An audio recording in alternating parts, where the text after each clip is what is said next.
வரலாறு அப்படின்னாலே நமக்கெல்லாம் ஸ்கூல் புக்ல படிச்ச போர் அடிக்கிற சில தேதிகளும் பேர்களும் தான் ஞாபகத்துக்கு வரும். ஆனா அதே வரலாற்றை கொஞ்சம் பின்னோக்கி போய் ஒரு கேமரா போட்டு படம் பிடிச்சா எப்படி இருக்கும்? உலகத்தையே தன் காலடியில கொண்டு வரணும்னு கிளம்புன ஒரு மாவீரன். அவரோட பேரை கேட்டாலே எதிரி நாட்டு ராஜாக்களுக்கு வேர்க்கும். அப்படிப்பட்ட ஒருத்தன் இந்தியாவுக்குள்ள நுழையும் போது அவனுக்கு ஒரு பெரிய செக் வைக்கப்படுது. ஒரு பக்கம் மின்னல் வேகத்துல செயல்படுற மூளை, இன்னொரு பக்கம் இமயமலை மாதிரி அசையாம நிக்கிற வீரம். கிரேக்க நாட்டு புயலுக்கும் இந்திய நாட்டு மண்ணுக்கும் இடையில நடந்த அந்த பயங்கரமான மோதல் வெறும் கத்தி சண்டை மட்டும் இல்ல, அது ஒரு மிகப்பெரிய மைண்ட் கேம். அது என்ன போர்? அங்க என்ன நடந்துச்சு? வாங்க, கால இயந்திரத்துல ஏறி கிமு 326க்கு போவோம். எல்லாரும் கொஞ்சம் கற்பனை பண்ணி பாருங்க. வருஷம் கிமு 326. இடம் இப்போ இருக்கிற பாகிஸ்தான்ல ஓடுற ஜீலம் நதிக்கரை.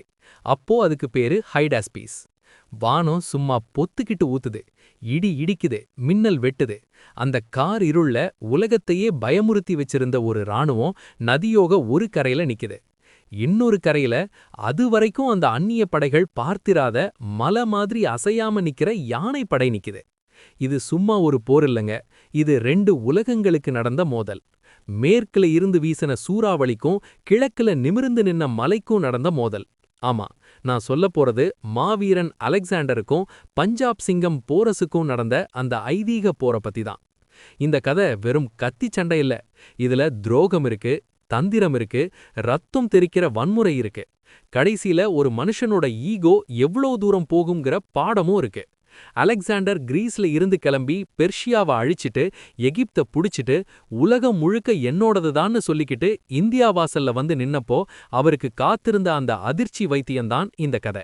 இத ஒரு சினிமா மாதிரி ஒவ்வொரு காட்சியையும் நாம கண்ணு முன்னாடி கொண்டு வந்து பேசப் போறோம்.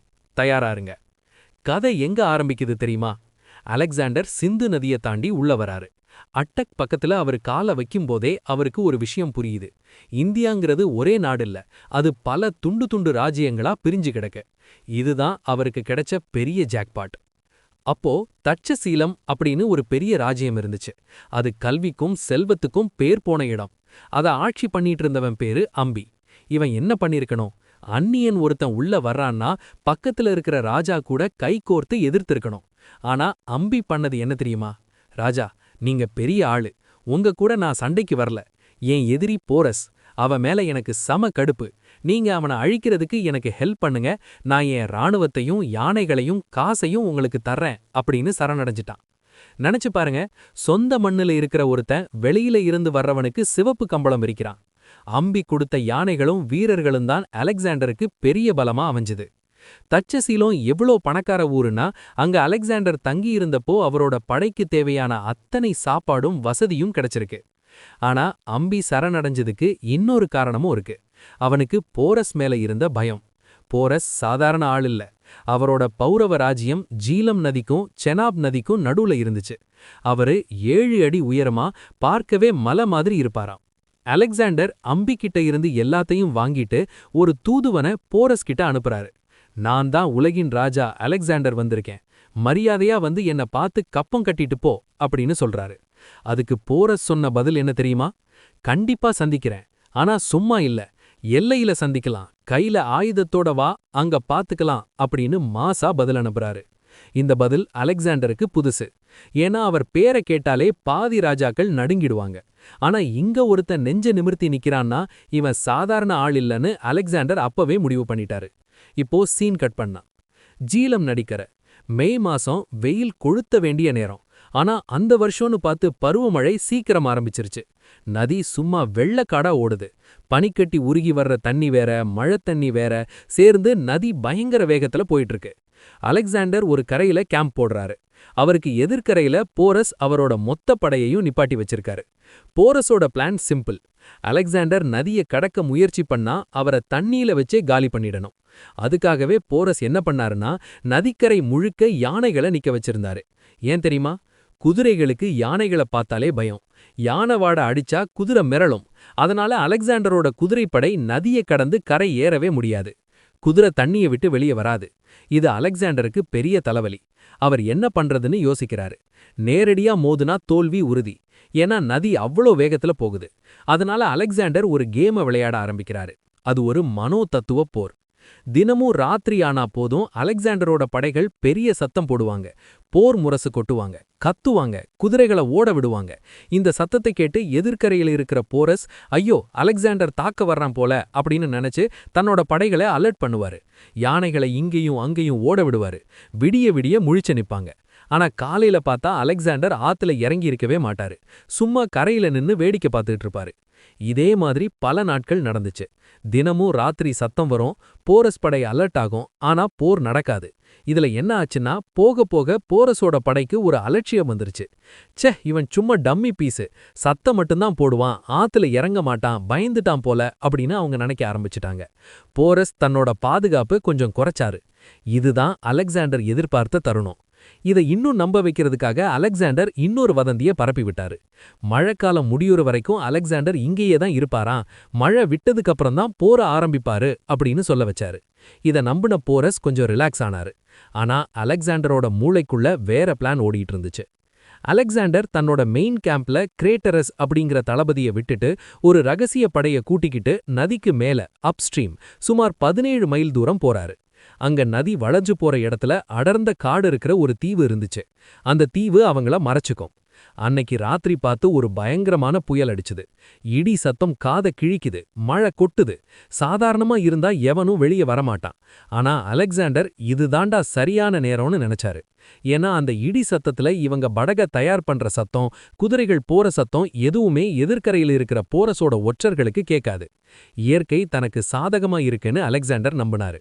அலெக்சாண்டர் படைகள் தோலாலான படகுகளையும் சிந்து நதியில இருந்து பிரிச்சு எடுத்துட்டு வந்த கப்பல்களையும் வச்சு நதியை கடக்க ஆரம்பிச்சாங்க. அந்த இருட்ல மின்னல் வெளிச்சத்துல தான் வழியே தெரிஞ்சுது. ஒரு வழியா அவங்க மறுக்கரையை அடைஞ்சாங்க. ஆனா அங்கதான் ஒரு ட்விஸ்ட்.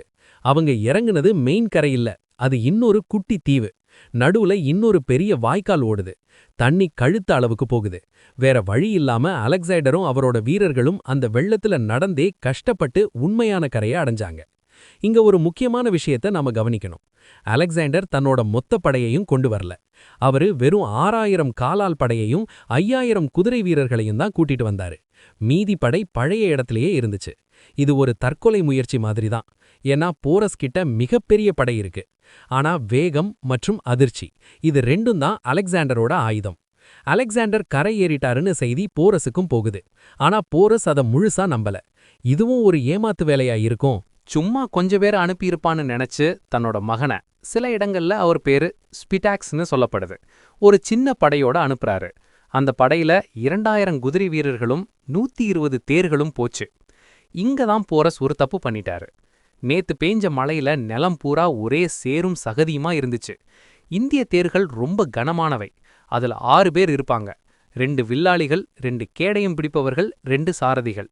இந்த கனமான தேர்கள் அந்த சேத்துல சிக்கிக்கிச்சு, நகர முடியல. அலெக்சாண்டர் சும்மா விடுவாரா? தன்னோட குதிரை படையை வச்சு ஒரு ரவுண்டு கட்டினாரு. அந்த தேர்கள் எல்லாம் தவிடுபொடியாச்சு. போரஸோட மகன் அந்த சண்டையில வீரமரணம் அடைஞ்சாரு. 400 குதிரை வீரர்கள் செத்து விழுந்தாங்க. இந்த முதல் வெற்றி அலெக்சாண்டருக்கு பெரிய பூஸ்ட் கொடுத்துச்சு. ஆனா இனிமேதான் உண்மையான ருத்ரதாண்டவமே காத்துட்டு இருக்கு. தன்னோட மகன் செத்துட்டான், அலெக்சாண்டர் பெரிய படையோட வந்துட்டாங்கிறது தெரிஞ்சதும் போரஸ் ஆவேசமா தன்னோட மொத்த படையையும் கிளப்புறாரு. ஒரு மணற்பாங்கான இடத்துல சாண்டி பிளெயின்ல தன்னோட படைகளை நிறுத்துறாரு. அங்க நிலம் கொஞ்சம் கெட்டியா இருந்துச்சு. போரஸ் தன்னோட வியூகத்தை அமைச்ச விதம் ரொம்ப மிரட்டலா இருந்துச்சு. முன்னாடி வரிசையில யானைகள். ஒவ்வொரு யானைக்கும் நடுவுல கொஞ்சம் இடைவெளி விட்டு அங்க காலாட்படையை நிப்பாட்டினாரு. யானைகள் ஒரு பெரிய சுவர் மாதிரி வால் ஆஃப் பீஸ்ட்ஸ்னு நின்னுச்சு. பக்கவாட்டுல குதிரைப்படை இருந்துச்சு. அலெக்சாண்டர் வந்து பார்த்தப்போ அந்த யானைப்படையை பார்த்து அவரோட வீரர்களே கொஞ்சம் ஆடிதான் போயிருப்பாங்க. ஏன்னா அந்த யானைகள் மேல கோபுர மாதிரி கட்டி அதிலிருந்து வில்லாளிகள் அம்பு விடுவாங்க. யானையோட தும்பிக்கையில இரும்பு சங்கிலி, தந்தத்துல இரும்பு முள்ளுன்னு அதுவே ஒரு நடமாடும் கோட்டை மாதிரி இருந்துச்சு. அலெக்சாண்டருக்கு தெரியும், தன்னோட குதிரைகளை வச்சு யானைகளை நேருக்கு நேர் தாக்க முடியாது, குதிரை மிரண்டு ஓடிடும். அதனால அவர் ஒரு சூப்பர் பிளான் போட்டாரு. அலெக்சாண்டர் என்ன பண்ணாருன்னா, தன்னோட குதிரைப்படையை 2ஆ பிரிச்சாரு. ஒரு பிரிவை தானே தலைமை தாங்கி போரஸோட இடது பக்க குதிரைப்படையை தாக்குனாரு. போரஸ், ஓஹோ இவன் இடது பக்கம்தான் தாக்குறான்னு நினைச்சு தன்னோட வலது பக்க குதிரைப்படையையும் இடது பக்கத்துக்கு அனுப்புனாரு. இங்கதான் அலெக்சாண்டரோட தளபதி கோயினஸ் தன்னோட வேலையை காட்டினாரு. அவர் சத்தமே இல்லாம இன்னொரு பக்கம் சுத்தி வந்து போரஸோட குதிரைப்படைக்கு பின்னாடி இருந்து தாக்குனாரு. இப்ப போரஸோட குதிரைப்படைக்கு முன்னாடியும் அடி பின்னாடியும் அடி. அவங்க நிலைகுலைஞ்சு போயிட்டாங்க. தப்பிக்க வழி இல்லாம அவங்க நேரா யானைகளுக்கு பின்னாடி போய் ஒளிஞ்சிக்க பார்த்தாங்க. இதனால அங்க ஒரு குழப்பம் உண்டாகுச்சு. இப்போ உண்மையான நரகம் ஆரம்பிச்சது. அலெக்சாண்டரோட காலாட்படை முன்னாடி நகர்ந்துச்சு. அவங்க கையில 18 அடி நீளமுள்ள சரிசா ஈட்டி இருந்துச்சு. ஆனா போரஸ் ஒரு சிக்னல் கொடுக்க அந்த போர் யானைகள் பிளிரிக்கிட்டு முன்னாடி பாஞ்சது. அந்த காட்சியை வர்ணிக்க வார்த்தையே இல்ல. யானைகள் சும்மா மனுஷங்கள தூக்கி பந்து மாதிரி வீசுது. தும்பிக்கையால சுருட்டி மிதிக்குது. தந்தத்தால குத்தி கிழிக்குது. கிரேக்க வீரர்கள் காத்துல பறக்கறாங்க. அலெக்சாண்டரோட பலமான சரிசா ஈட்டிகள் கூட யானையோட தடிமனான தோலை தொலைக்க முடியல. ஆனா அலெக்சாண்டரோட வீரர்கள் சாதாரண ஆளுங்க இல்ல. அவங்க ஏற்கனவே பல போர்களை பார்த்தவங்க. அவங்க கிட்ட கோடாரிகள் மற்றும் கோப்பீஸுங்கிற வளைந்த கத்திகள் இருந்துச்சு. அவங்க தைரியமா யானைகளுக்கு அடியில பூந்து யானையோட கால் நரம்புகளை வெட்டினாங்க. இன்னும் சில வீரர்கள் யானையோட தும்பிக்கையை குறி வச்சு வெட்டினாங்க. அந்த யானைகள் வழியில துடிச்ச சத்தம் இடி ஓச மாதிரி இருந்துச்சு. தும்பிக்கை வெட்டுப்பட்ட யானைகள் மதம் பிடிச்ச மாதிரி மஸ்துன்னு ஓட ஆரம்பிச்சது. இங்க ஒரு சோகம் என்னன்னா, அந்த மதம் பிடிச்ச யானைகளுக்கு யாரு நண்பன் யாரு எதிரினே தெரியல. வழியில அதுங்க பின்னாடி திரும்ப அங்க நின்னுட்டு இருந்த போரஸோட சொந்த வீரர்களையே மிதிச்சு தள்ள ஆரம்பிச்சது. இந்திய வீரர்கள் தங்களுடைய சொந்த யானை கால்கள்லயே மிதிபட்டு சாக வேண்டியதா போச்சு. இது போரஸோட படைக்கு பெரிய பின்னடைவா அமைஞ்சது. இன்னொரு பக்கம் போரஸோட காலாட்படைக்கு இன்னொரு பிரச்சனை. இந்திய வீரர்கள் கிட்ட இருந்தது உலகத்திலேயே மிக நீளமான மூங்கில் வில்கள், இந்தியன் லாங்போ. அது சுமார் 6 அடி உயரம் இருக்கும். அதிலிருந்து வர்ற அம்பு கவசத்தை கூட தொலைக்கும். ஆனா அந்த வில்ல பயன்படுத்தணும்னா அதோட ஒரு முனைய தரையில ஊன்றி இடது காலால அழுத்திதான் நாண திழுக்க முடியும். ஆனா நேத்து ராத்திரி பெஞ்ச மழையில தரை வழுக்குது. இந்திய வீரர்களால வில்ல தரையில ஊன்ற முடியல. வழுக்கி வழுக்கி விடுது. இதனால அவங்களால சரியான வேகத்துல அம்பு விட முடியல. அலெக்சாண்டரோட வீரர்கள் வேகமா வந்து தாக்குனப்போ இந்த வில்லாளிகளால அவங்கள தடுக்க முடியல. இயற்கை எண்ணெய் அன்னைக்கு அலெக்சாண்டர் பக்கம் நின்னுட்டா போல. போர்க்களம் முடுக்க பிணக்குவியல்கள். யானைகள் கதறிக்கிட்டு ஓடுது. போரஸோட படை சிதறி ஓடுது. ஆனா ஒருத்தர் மட்டும் களத்தை விட்டு ஓடல. அது ராஜா போரஸ். அவர் ஒரு பெரிய யானை மேல உட்கார்ந்து கடைசி வரைக்கும் சண்டை போட்டுக்கிட்டே இருந்தாரு. அவரோட உடம்பு முழுக்க காயங்கள். தோள்பட்டையில ஒரு அம்பு குத்தி ரத்தம் கொட்டுது. ஆனாலும் அவர் ஈட்டிகளை வீசிக்கிட்டே இருந்தாரு. இத தூரத்திலிருந்து பார்த்த அலெக்சாண்டர் அசந்து போயிட்டாரு. யாரா இவன் இவ்வளவு அடி வாங்கின பிறகும் சிங்கமா நிக்கிறானேன்னு வியந்தாரு. போரஸ் சாகிறத பார்க்க அலெக்சாண்டருக்கு விருப்பமில்ல. அதனால போரஸோட பழைய நண்பரான மெரோஸ் அப்படிங்கிறவரை அனுப்பி சமாதானம் பேச சொல்றாரு. போரஸ் ரொம்ப சோர்வா தாகமா இருந்தாரு. மெரோஸ் சொல்லதை கேட்டுட்டு யானையிலிருந்து இறங்குனாரு. தண்ணி குடிச்சிட்டு அலெக்சாண்டரை பார்க்க போனாரு. வரலாற்றிலேயே மிக முக்கியமான அந்த உரையாடல் இங்க தான் நடக்குது. அலெக்சாண்டர் குதிரையில இருக்காரு. போரஸ் நிமிர்ந்து நிக்கிறாரு. அலெக்சாண்டர் கேக்குறாரு, நான் உங்களை எப்படி நடத்தணும்னு விரும்புறீங்க? அதுக்கு போரஸ் கொஞ்சமும் யோசிக்காம கண்ணை பார்த்து சொன்னாரு, ஒரு ராஜா இன்னொரு ராஜாவை எப்படி நடத்துவானோ அப்படி நடத்துங்க. அலெக்சாண்டர் வேற ஏதாச்சும் வேணுமான்னு கேட்க போரஸ் அந்த ஒரு வரியில எல்லாம் அடக்கம்னு சொல்லிட்டாரு. இந்த பதிலை கேட்ட அலெக்சாண்டர் மெய் சிலிர்த்து போயிட்டாரு. தன்னை எதிர்த்து நின்ன ஒருத்தன் தோத்த பிறகும் இவ்வளவு கம்பீரமா பேசுறான்னா இவன் நட்பு நமக்கு வேணும்னு நினைச்சாரு. அலெக்சாண்டர் போரஸ கொல்லல. மாறாக அவரோட ராஜ்யத்தை அவருக்கே திருப்பி கொடுத்துட்டாரு. அது மட்டும் இல்லாம பக்கத்துல இருந்த இன்னும் சில பகுதிகளையும் சேர்த்து போரஸ்கிட்டேயே கொடுத்துட்டு அவரை தன்னோட நண்பனா ஆலையா மாத்திக்கிட்டாரு. நிஜத்துல இது அலெக்சாண்டரோட ராஜதந்திரம், ரியால் பாலிட்டிக். ஏன்னா இந்தியாவுல அலெக்சாண்டரால இருந்த ஆட்சி பண்ண முடியாது. அவருக்கு நம்பிக்கையான ஒரு ஆள் வேணும். போரஸ் தான் அதுக்கு சரியான ஆள்னு அவர் முடிவு பண்ணிட்டாரு. ஹைடாஸ்பீஸ் போர் வெற்றிக்கு அப்புறம் அலெக்சாண்டர் சும்மா இருக்கல. இன்னும் கிழக்கு நோக்கி போகணும்னு ஆசைப்பட்டாரு. நிக்கேயா மற்றும் புசெஃபாலா அப்படின்னு 2 நகரங்களை உருவாக்குனாரு. ஆனா அவரோட ராணுவம் சோர்ந்து போயிருந்துச்சு. 8 வருஷமா தொடர்ந்து போர். கிட்டத்தட்ட 11,000 மைல் பயணம். உடம்புல தம்பில்ல, காலெல்லாம் புண்ணு, ஆயுதமெல்லாம் மழையில துருப்பிடிச்சு போச்சு. மனசளவுல அவங்க உடைஞ்சு போயிருந்தாங்க. அப்படியே கஷ்டப்பட்டு ஹைபாசிஸ் அப்படிங்கிற இப்ப இருக்கிற பியாஸ் நதி வரைக்கும் வந்துட்டாங்க. அங்க வந்தப்பதான் அவங்களுக்கு ஒரு செய்தி கிடைச்சது. இந்த நதிக்கு அந்த பக்கம் நந்த பேரரசு அப்படின்னு ஒரு பெரிய சாம்ராஜ்யம் இருக்கு.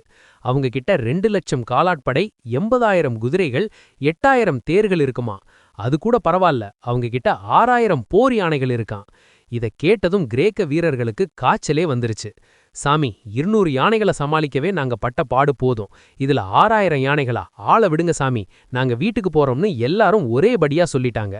இதுதான் வரலாற்றின் புகழ்பெற்ற ஹைபாசிஸ் கழகம்னு சொல்லப்படுது. அலெக்சாண்டர் எவ்வளவோ பேசி பார்த்தாரு. உலகத்தோட விளிம்பு வரைக்கும் வந்துட்டோம், இன்னும் கொஞ்சம் தான்னு கத்துனாரு. ஆனா யாரும் அசையல. அப்போ கோயினஸ்னு எழுந்து பேசினாரு. இவர் ஹைடாஸ்பீஸ் போர்ல அலெக்சாண்டருக்கு வெற்றியை தேடி தந்த தளபதி. அவர் சொன்னாரு, அலெக்சாண்டர், நான் உனக்காக பேசல, இந்த சாதாரண வீரர்களுக்காக பேசுறேன். எங்களு பாரு, எங்க உடம்ப பாரு, நாங்க எல்லாரும் எங்க அம்மா, அப்பா, பொண்டாட்டி, புள்ளைங்கள பார்க்கணும்னு ஆசைப்படுறோம். ஒரு வெற்றியாளன் எப்போ நிறுத்தணும்னு தெரிஞ்சு வச்சிருக்கணும். இத கேட்டதும் வீரர்கள் எல்லாம் அழுதுருக்காங்க. அலெக்சாண்டருக்கு சம கோவம். போங்கடா, நான் தனியா போறேன்னு சொல்லிட்டு தன்னோட கூடாரத்துக்குள்ள போய் 3 நாள் வெளியவே வரல. அவர் நினைச்சாரு, தான் இப்படி பண்ணா வீரர்கள் மனசு மாறி வருவாங்கன்னு. ஆனா யாரும் வரல.